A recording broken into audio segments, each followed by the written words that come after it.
de ne condamner Barbie ou de ne l'absoudre que pour les faits qu'on lui reproche réellement, et non pas pour l'entourage médiatique qu'on lui fait. Vous êtes des hommes et des femmes de France. Vous n'êtes pas comme aux États-Unis quand vous êtes jurés enfermés dans une salle, n'ayant pas la possibilité de sortir pendant toute la durée du procès pour que les journaux, ni les télévisions, ni les radios ne vous influencent, parce qu'on considère que vous êtes assez grands, assez adultes pour écouter la radio, pour regarder la télévision sans vous faire influencer. Et pourtant, on a l'impression qu'on peut vous influencer. Je disais, il y a quelques mois à Paris, à un homme que j'ai connu pendant la guerre d'Algérie où nous luttions côte à côte, M. Claude Lanzmann. Je disais à Claude que j'avais vu son film et que c'était un beau film et que je pensais en effet que la mémoire est une œuvre de création, de témoignage et que la mémoire, sauf pour les infirmes, n'a pas besoin de la drogue d'un procès. Quand on a besoin de la drogue d'un procès, c'est qu'on a une mémoire défaillante. Je disais cela à Claude Lanzmann, et je lui disais à quel point je regrettais que son film ne fût pas diffusé. Eh bien, son film, vous le savez, est diffusé. Et par miracle, pendant les 4 jours de ma plaidoirie. Est-ce que vous ne croyez pas qu'on se moque de vous, qu'on se moque de moi, qu'on se moque de nous tous, qu'on se moque de la France pour des intérêts qui ne sont pas ceux de la France? Je vous ai fait remettre ce matin les petites brochures diffusées par mes adversaires, mes chers confrères, au sujet des enfants d'Isieux. Je voudrais que vous puissiez vous y reporter à nouveau.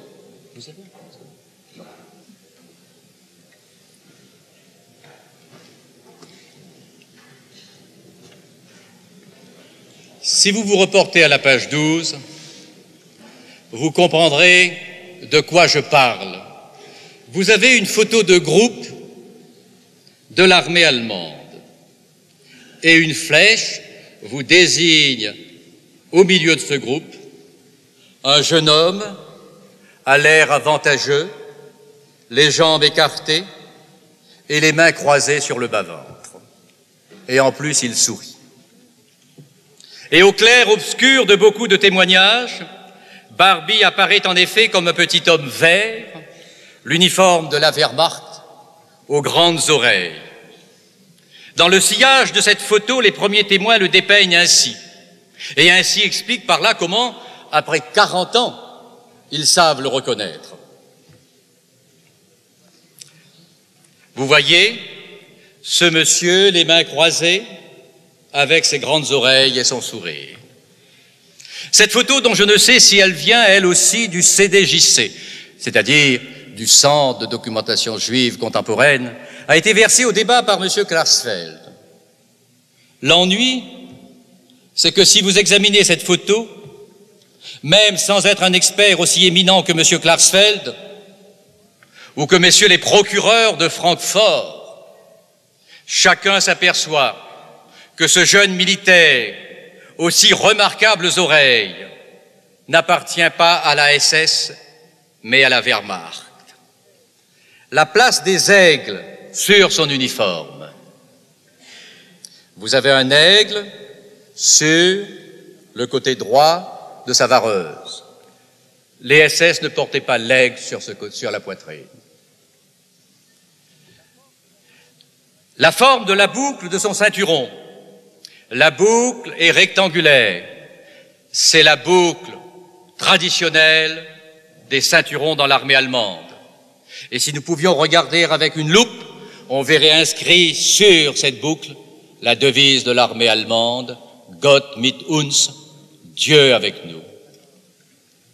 Alors que la forme de la boucle du ceinturon des SS est un cercle, est un rond, avec au milieu la devise des SS, mon honneur, c'est ma fidélité. Deuxièmement, si vous regardez cet homme, et point n'est besoin d'être comme feu le baron Benoît Méchain, un spécialiste de l'armée allemande, pour distinguer sur une photo les chevrons d'un sous-off des galons d'un officier. Et cette photo qu'on vous a remise, qui est dans le dossier, prétend confondre l'accusé, alors qu'elle vous présente un autre.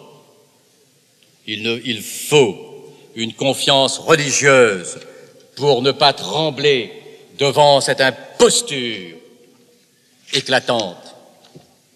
Nous l'avons fait remarquer, on ne nous a pas cru. Ne jouissant pas auprès des organismes officiels de la République fédérale allemande des prérogatives des partis civils, nous avons fait publier la photo dans un journal allemand et demandé aux survivants s'ils s'en trouvaient de se faire connaître. Ils se sont fait connaître. Nous connaissons le nom de ce jeune homme. Il n'a rien de commun avec l'Obersturmführer Barbie. Et il suffit de le regarder, ça n'a rien de commun. Mais, me direz-vous, ce n'est pas parce qu'un soldat aux oreilles anormales n'est pas Barbie que Barbie n'aurait pas des oreilles anormales. Certes. Nous avons donc demandé à monsieur le juge d'instruction de faire examiner les oreilles de l'accusé par des anatomistes. Le rapport est au dossier. Il constate ce que vous pouvez tous constater, vous avez tous constaté que les oreilles de monsieur Barbie sont banales. Comme est banale la mise sous influence des témoins dans cette affaire. Quant aux premiers témoins auriculaires, il leur restera à adapter péniblement leur témoignage à la réalité. Madame von Steinberg, à l'instruction, affirmait reconnaître Barbie à une anomalie de son oreille gauche. Elle a prétendu à l'audience qu'il ne s'agissait pas d'une anomalie, mais seulement d'une particularité. Un renflement anormal de l'antellix. C'est ainsi qu'on reconnaît un homme. Monsieur Mario Blardone, dont personne ne discute les qualités et les mérites de résistant, arrêté par la Feldgendarmerie, dénoncé par un membre de son réseau, entendu le 20 juin, écoutez, entendu le 20 juin 1980 par le colonel Laforgue. Il affirme avoir vu le chien de Barbie mordre des prisonniers, je cite, et même les seins. Réentendu 3 ans plus tard, le 26 avril 1983, par le maréchal des logis Cuchet. Ses souvenirs deviennent plus précis, si je puis dire. J'ai même vu, déclare-t-il, une séance où le chien policier abusait d'une prisonnière, ce qui semblait amuser beaucoup les SS présents et Barbie lui-même. Ce propos, il l'a répété à l'audience. Ce propos a été répété dans tous les journaux, dans tous les médias. Ce propos vous a ému. Mais aujourd'hui, il est temps, l'émotion passée, d'y réfléchir. La torture est liée dans l'imaginaire, même d'honnêtes gens, à la sexualité. Encore ne faut-il pas, quand on laisse libre cours à son imagination, essayer en même temps d'être crédible. Je ne voudrais pas m'étendre plus qu'il ne m'est nécessaire sur cette scène, par respect pour vous. Mais nous savons tous, mesdames, messieurs, nous ne sommes plus des enfants. Nous savons tous que la perversion est étrangère aux animaux et que pour les amener à avoir des rapports contre nature avec des êtres humains, à plus forte raison avec des femmes, vous comprenez pourquoi.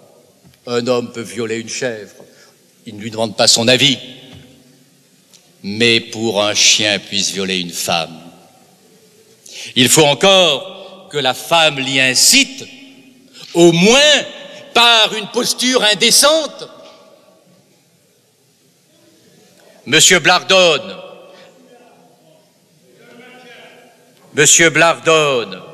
que vous avez entendu et que je n'ai pas interrompu, n'a pas osé aller jusque-là.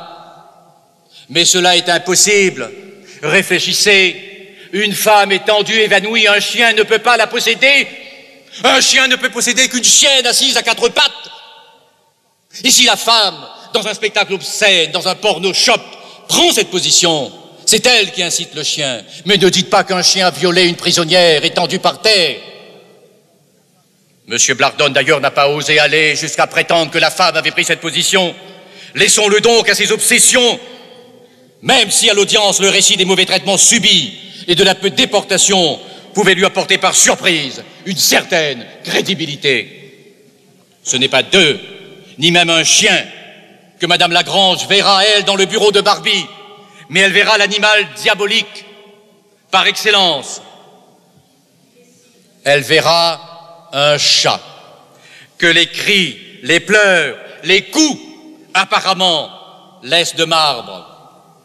Un film hollywoodien diffusé sur Antenne 2 nous a donné de cette scène dans le bureau de Barbie, transformée en boudoir, une illustration particulière. Il est vrai que Madame Lagrange, s'il faut en croire une interview qu'elle a donnée au Dauphiné Libéré le 16 novembre 1986 et qui n'a jamais été démentie par elle, m'aurait vu, je vous le cite, lors d'une confrontation avec Barbie, en présence du juge Riss et de ses avocats à elle m'aurait vu rouler un cigare sur ma cuisse comme Carmen.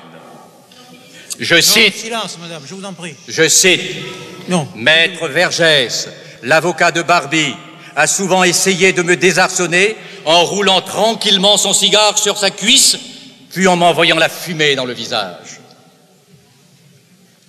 Technique dont on aperçoit difficilement l'intérêt pour la recherche policière.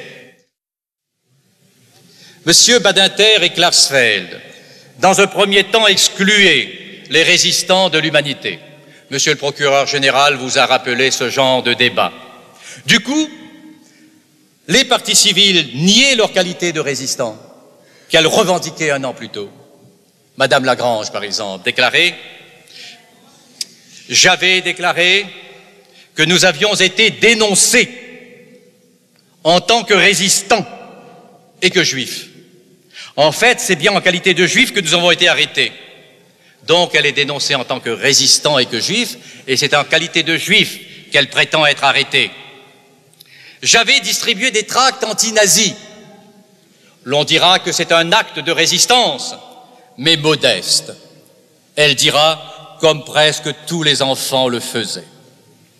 Elle dira, mon père ne faisait pas partie d'un réseau de résistants, mais il distribuait des tracts anti-nazis, comme beaucoup de gens.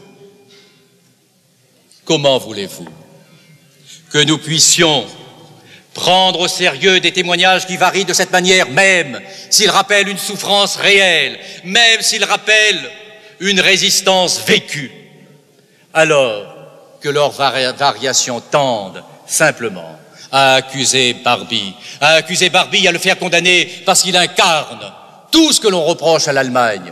Mais ici, nous ne sommes pas pour condamner l'Allemagne, nous sommes pour juger un homme. En définitive, est-ce que vous croyez qu'on peut reprocher à Barbie ce qu'il a fait en tant qu'officier de renseignement contre la résistance? Mais enfin, si à l'époque il avait été au bout de mon fusil, je l'aurais tué.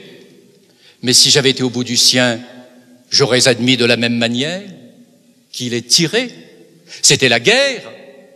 Nous n'étions pas là l'un en face de l'autre pour nous faire des mamours. Nous étions là en face de l'autre pour nous tuer. C'était ce qui donnait à notre combat sa noblesse. Et aujourd'hui, on a l'air de reprocher à Barbie de n'avoir pas rejoint la résistance. Mais enfin, c'est absurde. Monsieur le Président, voici donc sur le dernier chef. Je pense que mes adversaires avaient quelque chose à dire. Peut-être est-ce le moment pour eux. Monsieur le Président, les partis civils voudraient savoir si mon confrère Vergès a terminé sa plaidoirie. Je n'ai sûrement pas terminé puisque je vous répondrai. Je pense qu'il faut faire une différence entre la réponse et la réplique et la plaidoirie.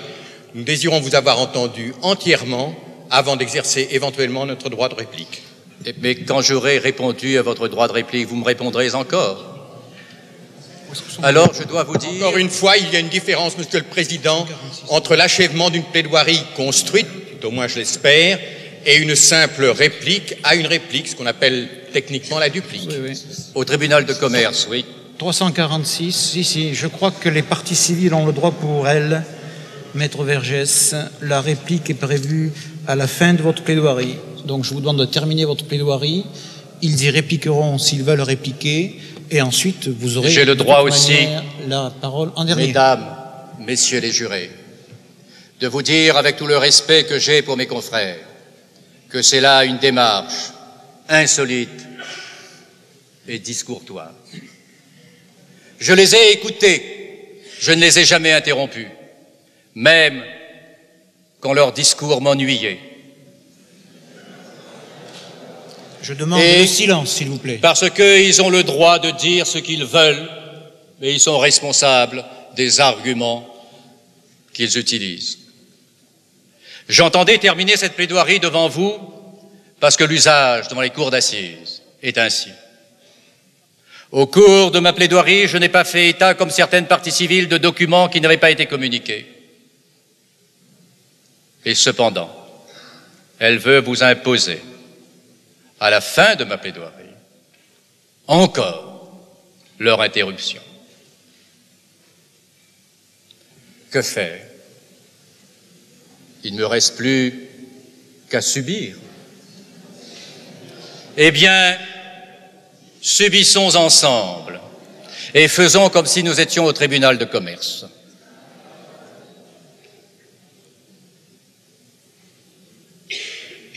Ainsi, maître, c'est vous qui me défendez aujourd'hui. Comme c'est étrange, me disait un jour au quartier Saint-Joseph Klaus Altmann.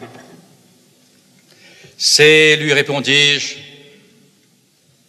Klaus Barbie, que le monde est changeant et plein de contradictions, mais qu'il a sa logique. En théorie, des agents du gouvernement français ont organisé le rapt de mon client pour le punir. À y regarder de près, je me demande s'il ne s'agit pas de bien autre chose. Et d'abord, mesdames, messieurs les jurés, de rouvrir contre la France l'interminable, l'obsédant procès, qu'en toute mauvaise conscience, la France ne cesse de se faire à elle-même depuis la défaite de 1940 et les suites de sa capitulation. Nulle part au monde cette période n'entretient encore, comme ici, ces controverses passionnées, je dirais même cette espèce d'obsession maladive, sujet scabreux s'il en est. Sans elle, nous savons bien que nous ne serions pas ici face à face. Puisque mes adversaires prétendent vouloir la justice, examinons donc si le traumatisme de 1940 permet de la rendre et seulement de s'en approcher. Car enfin, pour que le jeune Barbie arrivât à Lyon avec la Wehrmacht, il a bien fallu qu'avec le général Gamelin, Édouard Daladier, Paul Reynaud et quelques autres à leur tête, des millions de fuyards l'y laissent arriver, avant que de choisir ou de subir, hormis les poignées de résistants de la première heure, la paix douteuse de la collaboration. Monsieur le Président, Mesdames et Messieurs les jurés, situer la cause première de ces audiences à l'effondrement national de 1940 ne se peut surprendre personne. Ma plaidoirie, cependant, s'éloignerait de l'essentiel des débats si elle se bornait à rappeler cette évidence, sans établir comment l'accusation et les parties civiles en usent, sans le dire, pour vous solidariser à votre insu d'une entreprise elle aussi vieille d'un demi-siècle, mais toujours fringante dans sa néfaste et terrible efficacité. Là, Barbie n'est plus en cause, dans la mesure même où il le serait par ailleurs. Les Français, nous le savons tous, gardent une immense honte du désastre de 1940 et de ses suites. Ce procès s'efforce à sa façon d'en apaiser les troubles par transfert de responsabilité et de châtiment sur Barbie, promis au rôle de victime expiatoire.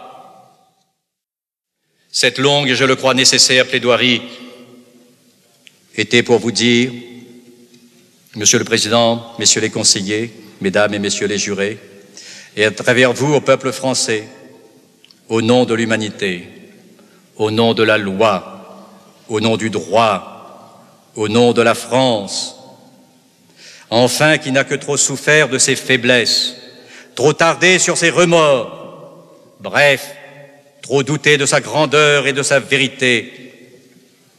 Acquittez sans plus tarder Klaus Barbie, victime expiatrice par trop commode d'un bataillon de la vengeance qui n'est pas l'armée des victimes innombrables et fraternelles.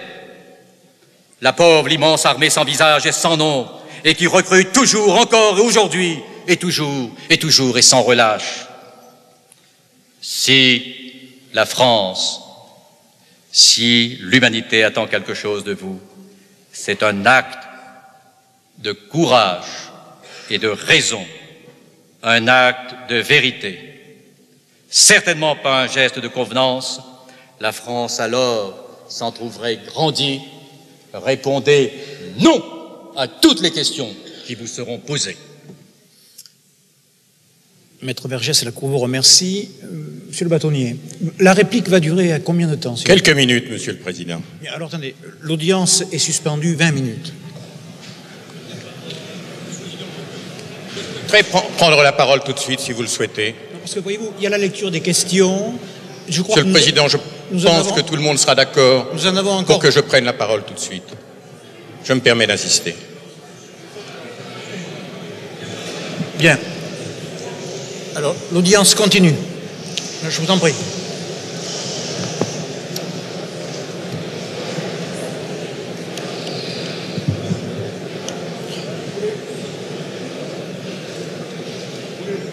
Non, Voulez-vous reprendre vos places, s'il vous plaît? Oui, silence, s'il vous plaît. Oui.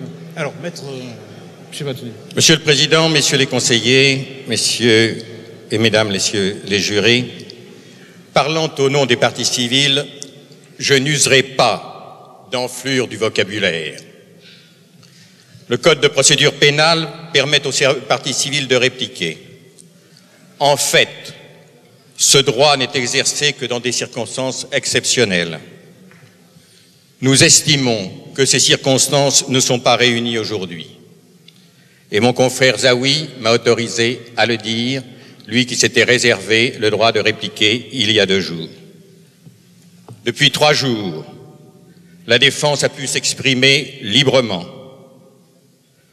Ce que nous avons entendu est la démonstration, d'abord, que la défense est libre. D'autre part, que ce procès si critiqué par elle est un procès équitable au sens international du mot et qu'il fait l'honneur de la France. La défense a choisi et développé ses arguments. Certains nous ont été insupportables. Nous les avons supportés. Ce fut notre dernière contribution à ce procès équitable. Les propos tenus trouvent leur réponse dans leur caractère excessif même. Tout ce qui est excessif devient dérisoire. Nous n'acceptons pas ces arguments, mais nous laissons le soin au dossier qui est devant vous, aux témoins que vous avez entendus, à nos plaidoiries dont nous sommes sûrs que vous avez le souvenir, au réquisitoire de Monsieur le procureur général, pour vous apporter les éléments pour répondre en pleine liberté, en juré libre que vous êtes à la face de la France, à la face du monde, la réponse aux questions qui vous seront lues tout à l'heure. Je vous donne la parole, maître Vergès. Président, messieurs les conseillers, mesdames, messieurs les jurés, je serai bref. Je m'attendais d'abord à ce qu'il n'y ait pas d'intervention, puisque la décision avait été prise de ne pas intervenir. Et pour expliquer qu'on n'intervenait pas, on est intervenu. D'habitude, dans une réplique, on relève une erreur dans la plaidoirie de la défense. Je constate qu'ici, on n'a relevé aucune erreur. Je pensais qu'on allait vous dire qu'il était normal dans les télex de l'armée allemande de dater de 1943 la signature d'un télex qui arrivait le lendemain en 1944. Sur le télex d'Isieux, j'attendais une explication, elle n'est pas venue. Par contre, vous avez eu, comme si vous étiez des enfants, une mise en garde de Monsieur le bâtonnier. Il faut que vous sachiez que nous sommes des avocats ici, que le bâtonnier est le premier d'entre nous, mais qu'il est un avocat comme les autres et qu'il n'a aucune autorité particulière à vous admonester ou à nous admonester. Nous sommes ici sur le même plan, et c'est pour cela que lui répondant, je vous dis, ne l'écoutez pas. Il ne vous a apporté aucun argument d'autorité. Et ceci prouve à quel point, de ce côté-ci, les partis civils n'ont aucun argument à vous opposer aux arguments que moi, j'ai développés depuis 2 jours.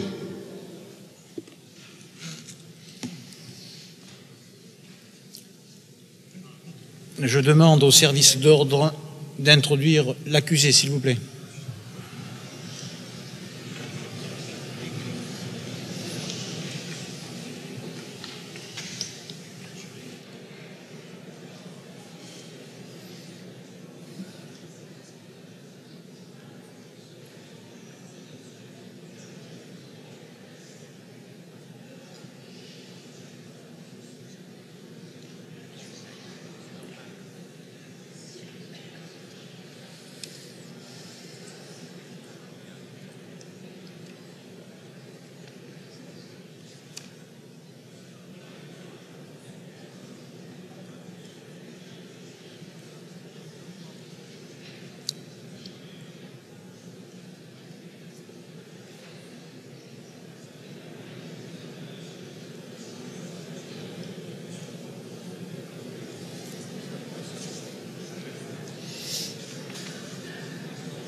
Madame Billot, vous allez traduire à l'accusé. Vous vous levez, l'accusé, s'il vous plaît.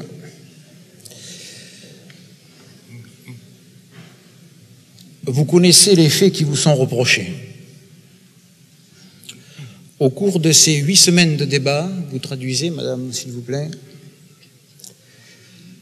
vous avez été tenu rigoureusement au courant de leur contenu. Dans quelques instants, la Cour et les jurés vont se retirer pour délibérer. Auparavant, la faculté vous est offerte de vous exprimer si vous l'estimez utile. Je vous pose donc la question, avez-vous quelque chose à dire pour votre défense ? Oui, Monsieur le Président. Quelques mots en français.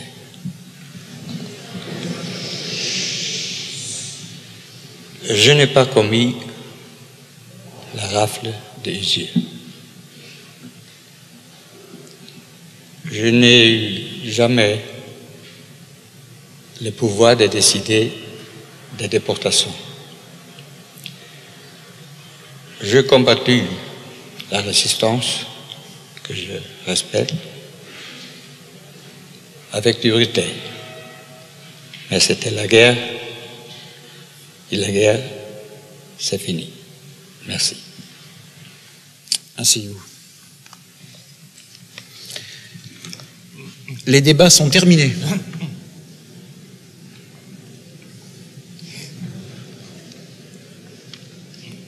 Je demande le silence, s'il vous plaît.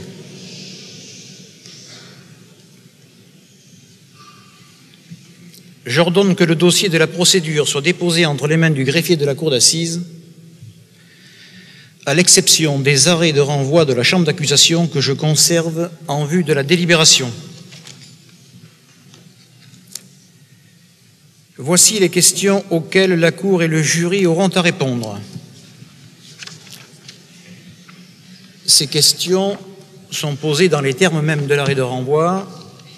Leur lecture n'est pas obligatoire, mais je vais quand même en donner une lecture intégrale avec mes assesseurs.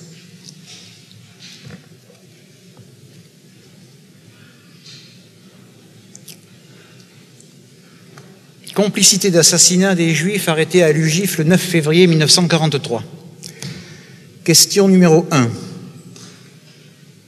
Est-il constant qu'en Allemagne et dans les territoires occupés par celle-ci à l'est de l'Europe, courant 1943, 1944 et 1945, des homicides volontaires ont été commis sur plusieurs dizaines de personnes d'origine juive, appréhendées le 9 février 1943 à Lyon, au siège de l'Union générale des Israélites de France? Question numéro 2. Ces homicides volontaires ont-ils été commis avec préméditation? Question numéro 3. L'accusé Klaus Barbie est-il coupable d'avoir à Lyon et sur le territoire français en 1943 aidé ou assisté avec connaissance les auteurs des actions spécifiées à la question numéro 1 et qualifiées à la question numéro 2 dans les faits qui les ont préparés ou facilités? Question numéro 4. L'accusé Klaus Barbie est-il coupable d'avoir ainsi pris part à l'exécution d'un plan concerté pour réaliser la déportation, l'extermination de populations civiles pendant la guerre ou bien des persécutions pour des motifs politiques, raciaux ou religieux, les dits meurtres avec préméditation? Mesdames et messieurs les jurés, avant que la Cour et le jury se retirent, je dois vous donner lecture de l'instruction suivante qui figure à l'article 353 du Code de procédure pénale. La loi ne demande pas compte aux juges des moyens par lesquels ils se sont convaincus.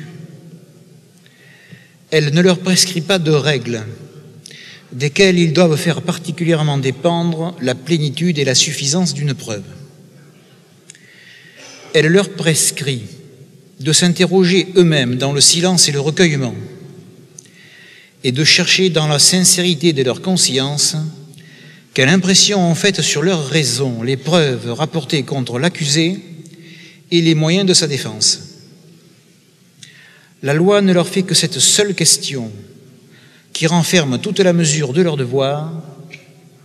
Avez-vous une intime conviction? Je donne pour instruction au chef du service d'ordre de faire garder les issues de la chambre des délibérations dans laquelle nul ne pourra pénétrer pour quelque cause que ce soit sans mon autorisation.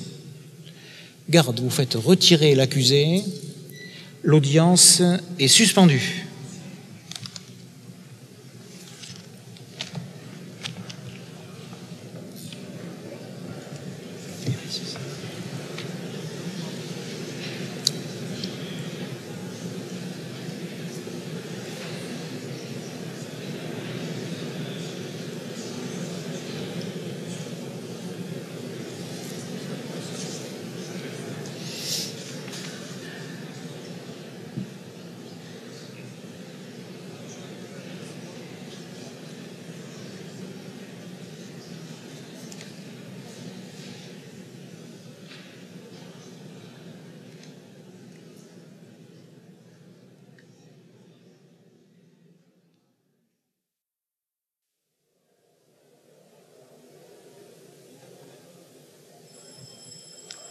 La Cour.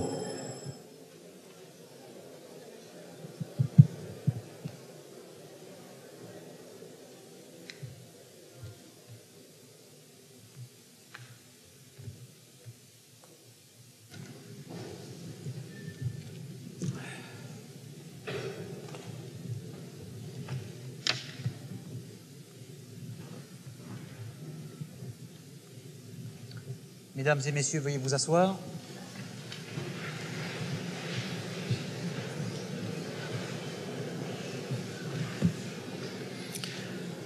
L'audience est reprise. Vous introduisez l'accusé, s'il vous plaît, service d'ordre.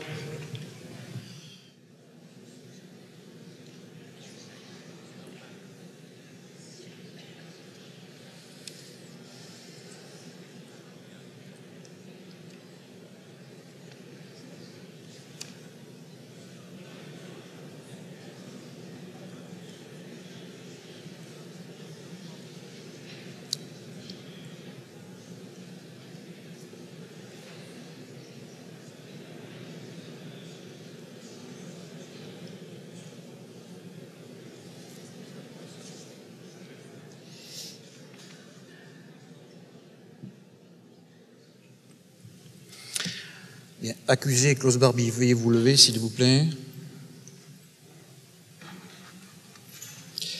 Et l'interprète, vous allez traduire, je parlerai lentement, au fur et à mesure. Voici les réponses de la Cour et du jury aux questions posées. À toutes les questions relatives à la culpabilité et aux circonstances aggravantes, c'est-à-dire à toutes les questions qui portent le numéro 1 jusqu'au numéro 340, dont j'ai donné lecture tout à l'heure, il a été répondu oui à la majorité de 8 voix au moins. À la question numéro 341, existe-t-il des circonstances atténuantes en faveur de l'accusé Klaus Barbie? Il a été répondu non à la majorité de 8 voix au moins.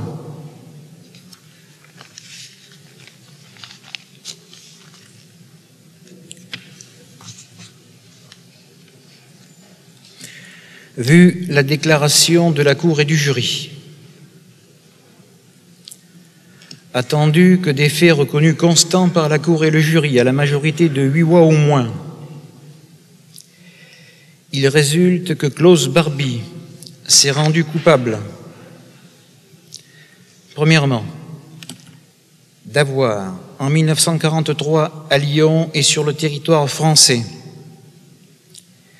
commis un crime contre l'humanité en prenant part à l'exécution d'un plan concerté pour réaliser la déportation, l'asservissement et l'extermination de populations civiles ou de persécution pour des motifs politiques, raciaux ou religieux, se rendant complice par aide ou assistance avec connaissance dans les faits qui ont préparé ou facilité leur action des auteurs du meurtre avec préméditation commis sur un groupe de plusieurs dizaines de personnes d'origine juive, appréhendées le 9 février 1943 à Lyon, au siège de l'Union générale des Israélites de France, le dit meurtre avec préméditation entrant dans les faits constatés par le tribunal militaire international de Nuremberg dans son jugement des 30 septembre et 1er octobre 1946. Crime prévu par l'article 6, alinéa 2C et 6, dernier alinéa du statut du tribunal militaire international de Nuremberg, la résolution des Nations Unies du 13 février 1946, la loi française du 26 décembre 1964, par les articles 60, 295, 296, 297 du Code pénal français et puni par les articles 59 et 302 du même Code. Deuxièmement, d'avoir, en 1944 à Lyon et sur le territoire français, attendu qu'il résulte de la même déclaration de la Cour et du jury, qu'à la majorité de 8 voix au moins, il n'existe pas de circonstances atténuantes en faveur de l'accusé. Attendu que les faits ci-dessus déclarés constants par la Cour et le jury sont prévus et réprimés par les articles déjà cités du Code pénal, vu les 10 articles, et en outre les articles 7, 28, 29 et 36 du Code pénal. Faisant application des 10 articles dont il a été donné lecture entendue, messieurs les conseils de la défense de ces articles. Je donne lecture de l'ensemble de tous ces articles. Je vous remercie. Lecture entendue, je vous remercie. Condamne à la majorité Klaus Barbie à la peine de la réclusion criminelle à perpétuité et le condamne également aux dépens.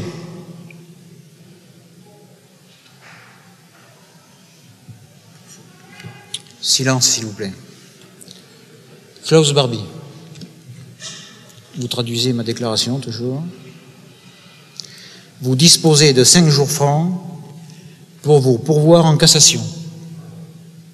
Passé ce délai de 5 jours, votre pourvoi ne sera plus recevable.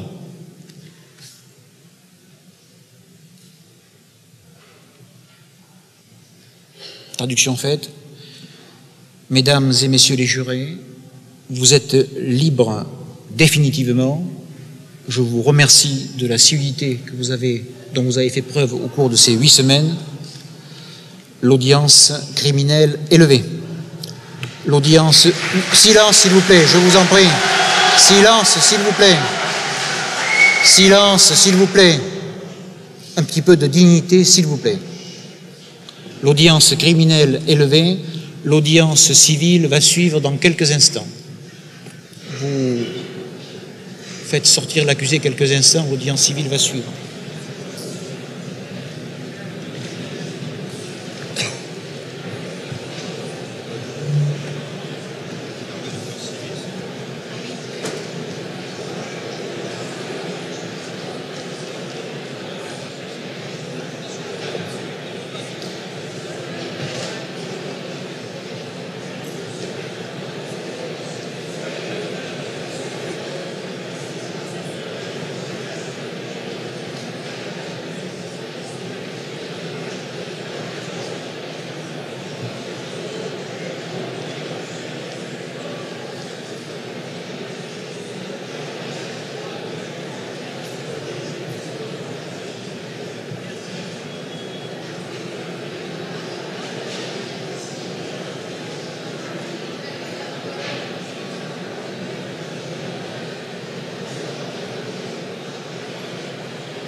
La Cour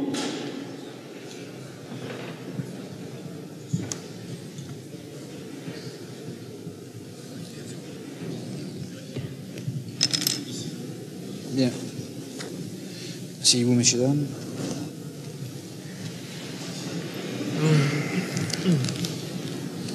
L'audience civile est ouverte.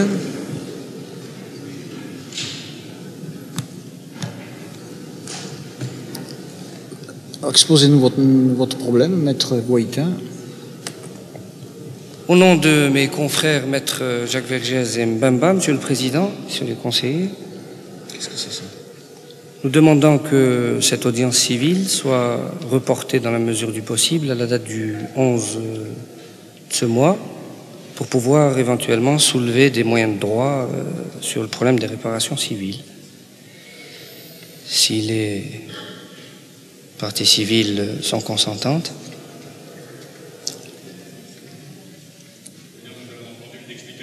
Confrères, nous en prenons acte et bien entendu, nous sommes d'accord pour ce renvoi au samedi 11 juillet à 9 h. Si. Ah. Monsieur le Président,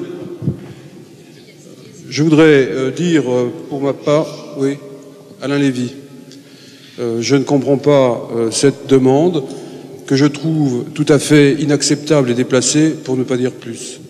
Dans la mesure où, après la condamnation de cause Barbie, les parties civiles demandent un franc de dommages-intérêts, je ne vois pas quels sont les moyens de droit qui peuvent être soulevés sur cette demande symbolique, et je ne voudrais pas développer plus cet élément. C'est la raison pour laquelle, en ce qui me concerne personnellement, je m'oppose à cette demande de renvoi.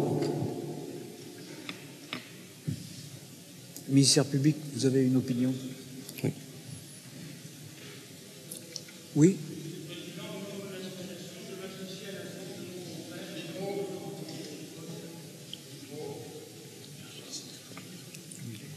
Président. Oui, maître Paul. Maître Paul du barreau de Lyon, Monsieur le Président, Messieurs de la Cour, au nom de l'association Les Fils des Tués que j'ai l'honneur de représenter, je m'associe à la déclaration de mon confrère et je m'oppose formellement au renvoi de cette audience civile. Maître Liebman, je crois que vous avez demandé Monsieur le Président, au nom des 87 parties civiles que nous représentons, Maître Klarsfeld, Zelmati et moi-même, nous vous demandons de ne pas donner satisfaction à la demande de la défense, dans la mesure où nous sollicitons pour chacune des parties civiles le franc symbolique de dommages-intérêts. Même demande de ma part, Monsieur le Président, Messieurs de la Cour. Monsieur le Président, au nom de ceux de la Libération, présentés par Maître Paul Lombard et Yannick Castelli, et moi, François Laffion, nous ne nous opposons pas à la demande de renvoi de Maître Bouaïtia.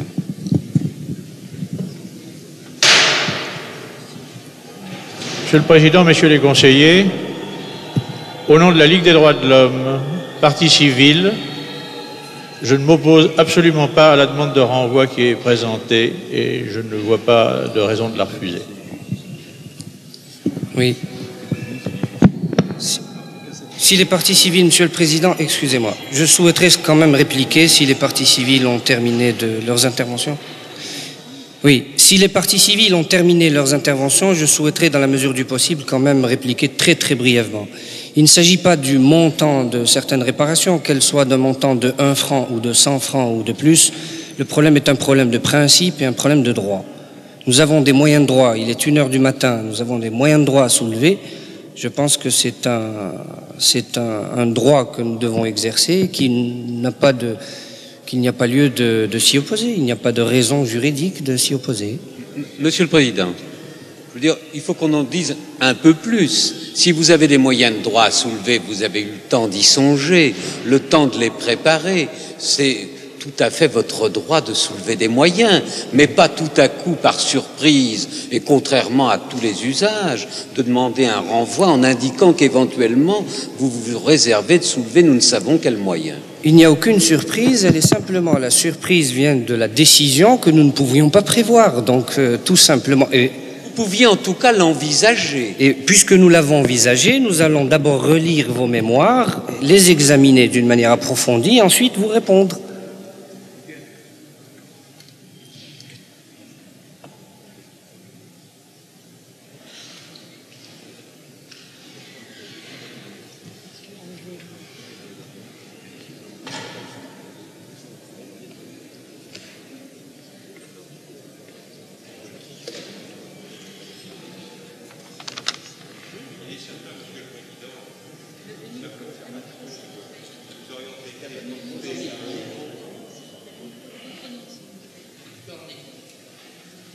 Didier Scornicchi, nous aurions été portés volontiers à admettre un renvoi si par ailleurs l'ensemble de nos confrères avaient été présents à cette audience civile pour la demander. Je les représente, donc je ne vois pas ce que leur présence physique pourrait ajouter de plus. Je les représente. Oui, mais enfin, les symboles, vous savez, on n'en est pas un symbole près. Hein. Bien, la Cour se retire pour en délibérer.